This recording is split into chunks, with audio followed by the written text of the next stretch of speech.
Here's my review of Loki Season 2, Episode 1. I'm just so glad that this episode is good.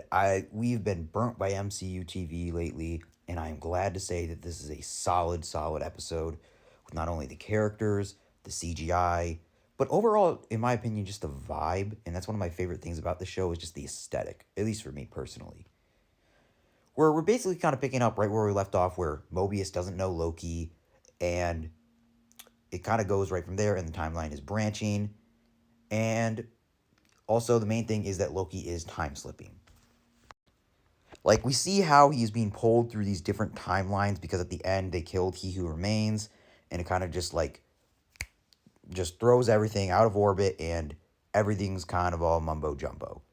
And okay, this is one of those shows where if you think about it from a writing standpoint, you're like, this doesn't really make sense. And I can agree. I can definitely agree that there are a lot of things in this show that probably just like, that doesn't make sense. That's stupid. But I don't care. I just found it to be a lot of fun. And I'm just glad that we just finally have an MCU show again. It's just a lot of fun. And Tom Hiddleston is great as always. He owned this character for 10 years and he's still going. But the main premise is like they go down to meet Obi, played by Ke Kwan, recent Oscar winner. So it is great to see him. Even though I wasn't the biggest fan of Everything or Everywhere at Once, I liked it. But I mean, also from Indiana Jones, The Goonies, he's so charming in anything he's in. But we basically go down there to see him, and he says that like no one's come to see him in like 400 years, which is kind of sad. But he's got such like a positive attitude, you can't help but laugh. It's one of those like sad laughs. And, like, a lot of people don't even know he exists because he works at, like, the basement of the TVA.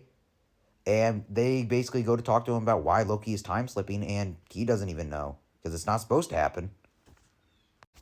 And another thing is, like, Loki, he exposes more to the TVA about Kang. We get more about Kang, and that's what I feel like the MCU has been lacking recently. Like, they introduced this big bad threat, but, like, we haven't really seen much of him.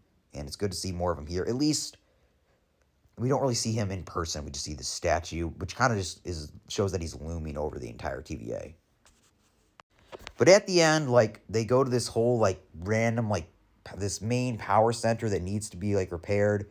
And Mobius, Owen Wilson himself, has to repair it. And that was just a lot of fun to see. And, yeah, I thought that this was just a really solid episode. I'm just glad that it was fun. I'm glad that I enjoyed it. And then towards the end, we see Sylvie in this elevator, and we kind of see that she's reunited with them until she is teleported. And she is teleported back to 1982, Bronxton, Arizona.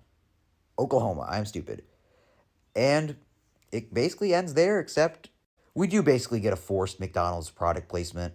Like, it was kind of just there for a joke, but it was fun to see her again. So yeah, I'm just glad that this episode was at least fun. Like, that's what I've just been wanting this show to be, at least fun. I enjoyed this episode. I thought it was good. And you get some other great moments, like with Hunter B-15. And it's just pretty fun. I thought it was a solid episode. I'm glad. I'm relieved that this was good, and I really hope it continues to stay good. So yeah, overall, I thought it was good.